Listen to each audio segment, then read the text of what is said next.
আসসালামু আলাইকুম দর্শক, স্বাগতম গ্রাম বাংলা বার্তার নতুন একটা ভিডিওতে। আশা করি আপনারা ভালোই আছেন। তো আজকের ভিডিওটা হচ্ছে এই যে আমাদের পিছনে দেখতেছেন যে সরিষা ক্ষেত, এই সরিষা ক্ষেতের বিষয় নিয়ে।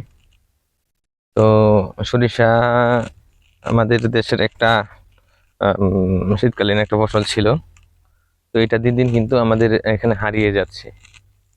তো হারিয়ে যাওয়ার কারণটা হচ্ছে সরিষার আবারটা একটু কম হয়। আমাদের দেশীয় যে সরিষা গাছটি ছিল এগুলা আবাদগুলা কম হয়। তো আপনাদেরকে একটু ব্যাক ক্যামেরাতে দেখাই দাঁড়ান। এই যে দর্শক, দেখতে পাইতেছেন সরিষা ক্ষেত। তো অনেক অঞ্চলে সরিষা করা বাদ দিয়ে দিছে, কারণ খরচের মানে উৎপাদনের তুলনায় খরচটা বেশি পড়ে যায়, যার কারণে এই দিক দিয়ে এই সরিষাটা বাদ দিয়ে দিচ্ছেন। কিন্তু আমাদের এলাকায় দেখেন আপনি, এই সরিষাগুলা চাষ করছে একজনে। খুব সবাই করে না, উনি যে যার ক্ষেত উনি করছেন। তো ওনাকে খোঁজার চেষ্টা করছিলাম, পাই নাই, কথা বলতে চাইছিলাম। যার ক্ষেত উনি আসতেছেন, ওনার কাছে আমরা একটু তথ্যটা জানবো এই সরিষা সম্পর্কে। এই যে দর্শক, সরিষা ক্ষেত যিনি করছেন ওনাকে পাইছি। তো ওনার মুখ থেকে আমরা শুনবো মানে কেমন হয় সরিষা, উৎপাদন খরচ কেমন, এগুলা এগুলো একটু আমরা জানার চেষ্টা করব। তো নেন, আপনি একটু নেন।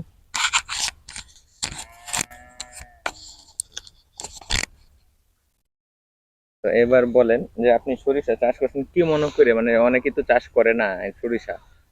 তো আপনি কি মনে করে চাষটা করছেন? না, ওইটা ফসলটা করলাম মনে করুন একটা বাড়তি ফসল।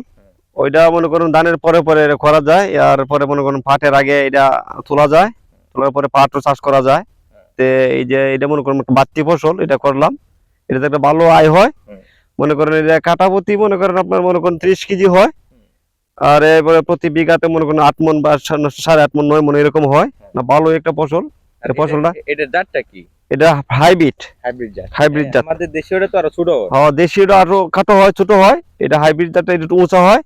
তো এটা মোটামুটি ভালোই হয় ফসলটা। আমি মনে করছি এটা মানে লস না, করতে পারলে এটা ভালোই। চিন্তা করে দেখছি এটা তো বেশি আমার এই মনে করছি না, এই প্রায় 7-8 টাকা জমিনের মতো করছি। এডি করছি দিয়ে আগামীতে মনে কর চিন্তাধারা আরো আর বেশি করার চিন্তাধারা আছে। ফলন ভালো হয়। ফলন ভালো হয়, ফলন মোটামুটি ভালোই হয়েছে, দেখতেছি যে ভালো হয়েছে, গাছগুলো ভালোই হয়েছে। তা আমি আরো যদি 15 দিন আগে চাষ করতাম বা বাইরে করতাম, এই বীজগুলো ফলাইতাম, আরো ভালো, আরো ধরনের ভালো হইতো। আমি একটু আমাদের দেশি সরিষাটা কেন চাষ করতে চায় না মানে কৃষকে? দেশিটা চাহিদা নাই বলতে না, হাইব্রিডটা এই আইডিয়াটা মনে করেন একটা দিয়া অনেক কাজ হইতাছে। ওইটা তেল হইতাছে, ওই গাছগুলা দিয়ে মনে করেন আপনার লাকড়ি হইতাছে, ওইটা দিয়ে মানে পুরো মানে ফোরন যাইতাছে। আবার এটা মনে হয় যে এই এই হাইব্রিডের থেকে দেশিটা মনে হয় ফলন কম হয়। হ্যাঁ, ফলন এটা কমই হয়, আর দেশিটা কম হয়, হাইব্রিডটা যেটা একটু বেশি হয়। এই কারণে দেশিটা। হ্যাঁ, আর দেশের তো তেলের চাহিদা কম না, এই জন্য মনে করেন যে কৃষকরা সবাই যদি এরকম মারায়, তাই মনে করেন তেলের চাহিদাটা অনেক মানে কমে যেত, দামটাও কম থাকে। হ্যাঁ, দামটাও কম থাকতো। তো এই আসেন আপনারা একটু আর একটু প্রশ্ন জিগাই আপনার। এখানে দেখতেছে, আমি দেখতেছি যে এই এইটা এই গাছ এই গেট থেকে এটার মধ্যে ফলনটা একটু কম। হ্যাঁ, এটা একটু কম হয়েছে। কম হয়েছে কারণ এটা প্রায় 3 থেকে 3 ফুটের মতো হয়ে গেছে। হ্যাঁ, 3 ফুট 4 ফুটের মতো। এটা 3-4 ফুট হয়েছে। এটা একটু মানে সারটা কম পড়ছে একটু, আর এরপরে এই যে ইয়ে হয়েছে, গাছটা একটু খাটো হয়েছে। আর এটা আমাদের একটু যত্ন একটু কম করতে পারছি। এটা যত্ন একটু বেশি হয়েছে, সার একটু কম পড়ছে। সারটা কম পড়াতে গাছটা একটু খাটো হয়েছে, এটা সারটা বেশি পড়াতে গাছটা একটু উঁচা হয়েছে। আর এই যে এটার পাশাপাশি এটাও একটু মোটামুটি ভালো হয়েছে।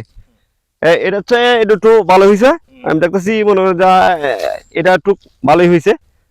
হ্যাঁ, গাছ সুন্দর সুন্দর হয়েছে। এটা গরু ছাগলের কম ক্ষতি করছে। গরু ছাগল একটু দেখশন করন লাগে, একটু খেয়াল করন লাগে, বন্ধু আসা যাওয়া করন লাগে। এই মানে রবি শস্য মারাতে গেলে একটু খেয়াল করন লাগে, না খেয়াল করলে তো রয় না। যে কৃষিটা একটু বলতে দিবা নিশির মতো একটু খেয়াল টেয়াল করন লাগবে, না খেয়াল করলে তো হইতো না। মনে করে যে ফসল মারাইছি, ফসল তো খেয়াল না করি ওইব হইতো না। খেয়াল করন লাগবো। আমরা তো খেয়াল করার জন্য ওই যে সকাল বিকাল দুপুরে আসি, খেয়াল টেয়াল করি, দেখা যায় অনেক ভালো একটা উৎপাদন হয়েছে। আল্লাহ যদি তৌফিক দান করে আগামী তার বেশি মারাই আর কি চিন্তা করা আছে। ইনশাআল্লাহ দোয়া করি। দোয়া করেন, আপনারা দোয়া করেন। ধন্যবাদ। ধন্যবাদ। তো ধন্যবাদ আমাদের এক চাষি ভাইকে, ভাই না বাবা, আমার সম্পর্কে বাস্তা। তো ধন্যবাদ আমাকে এই সুন্দর তথ্যটা দেওয়ার জন্য। তো দর্শক, ভিডিওটা যদি ভালো লাগে অবশ্যই ভিডিওতে একটা লাইক দিবেন। আর আমার চ্যানেল নতুন যারা আছেন তো অবশ্যই আমার চ্যানেলটাকে সাবস্ক্রাইব করে পাশে থাকা বেলআইকনটা ক্লিক করে দিবেন, যাতে নতুন কোন ভিডিও আসে আপনার কাছে চলে আসে। তো দর্শক, ভালো থাকবেন সবাই।